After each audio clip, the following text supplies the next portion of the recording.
तो माशाल्लाह से ये है हमारी आज की रेसिपी की फ़ाइनल लुक। आप इसको ट्राई कर सकते हैं समोसों के साथ, पकौड़ों के साथ, दही भल्ले और मछली के साथ। और इस मेरी रेसिपी को शेयर करें, लाइक करें, सब्सक्राइब करें मेरे चैनल को। तो चलें जी, स्टार्ट करते हैं हम अपनी आज की रेसिपी। बिस्मिल्लाहिर्रहमानिर्रहीम। सबसे पहले मैंने खुबानी ली है जो कि मैंने 1 kg ली है और इसमें 1 लीटर पानी डाल के इसको मैंने 4 घंटे के लिए डिप करके रख दिया था।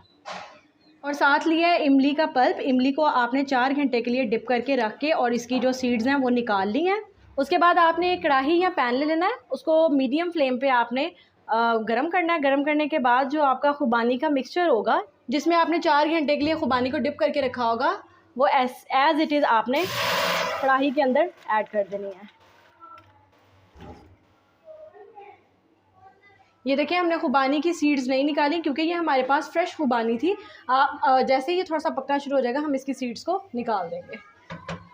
उसके बाद आपने इसी मिक्सचर में ऐड करना है इमली का पल्प, जिसको हम लोगों ने 4 घंटे के लिए भिगो के इसकी सीड्स जो है वो निकाल ली थी।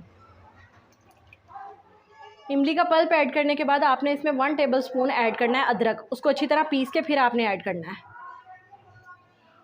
अच्छे से चम्मच हिलाएंगे। अब हम इसे पकने के लिए छोड़ देंगे और आपने तब तक इसको पकाना है जब तक इसमें 2 से 3 उबाल ना आ जाए। ये देखिए, अच्छे से पानी में उबाल आ गया है और अब हम एक एक करके सारी सीड्स जो है निकाल लेंगे। अगर आप सूखी खुबानी लेते हैं तो उसमें सीड्स नहीं होती, उसको आप ऐसे ही डिप कर सकते हैं।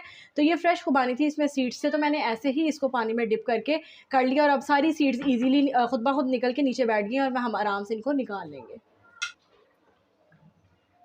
तो ये देखें, इस तरह से हम लोगों ने एक एक करके सारे सीड्स निकाल लिए हैं। आपने भी इसी तरह सारे सीड्स निकाल लेने हैं क्योंकि अब खुबानी जो है वो नरम हो गई हुई है। तो माशाल्लाह से ये देखें, अच्छे से हमारे मिक्सचर को उबाल आ गया है और सारे सीड्स भी हमने रिमूव कर लिए हैं। अब हम फ्लेम ऑफ़ कर देंगे और इसको 5 से 10 मिनट के लिए छोड़ देंगे ताकि ये थोड़ा सा ठंडा हो जाए। ये देखें, मिक्सचर अच्छे से ठंडा हो गया। अब इसको मैं जूसर या ग्राइंडर में ऐड करूँगी ताकि इसको ग्राइंड कर लें। बिस्मिल्लाहिर्रहमानिर्रहीम। अब हम इसको अच्छे से ग्राइंड कर लेंगे। देखिए माशाल्लाह, अच्छे से हमारा मिक्सचर जो है वो ग्राइंड हो गया और अब हम इसे उसी कढ़ाई में दोबारा डाल देंगे।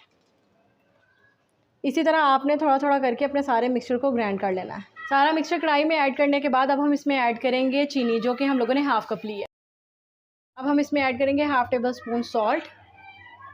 अब हम इसमें ऐड करेंगे रेड चिली पाउडर, जो कि हाफ़ टेबल स्पून है। अब हम इसमें ऐड करेंगे काला नमक, जो कि 1/4 टेबल स्पून हमने लिया है। सारी चीज़ें ऐड करने के बाद हम इसको अच्छे से मिक्स कर लेंगे और चम्मच हिलाएंगे ताकि इसमें अगर कोई थोड़ा बहुत पानी है तो वो अच्छे से ड्राई हो जाए। 3 से 4 मिनट पकने के बाद अब हम इसमें ऐड करेंगे सिरका, जो कि हम लोगों ने 5 से 6 टेबल स्पून लिया है।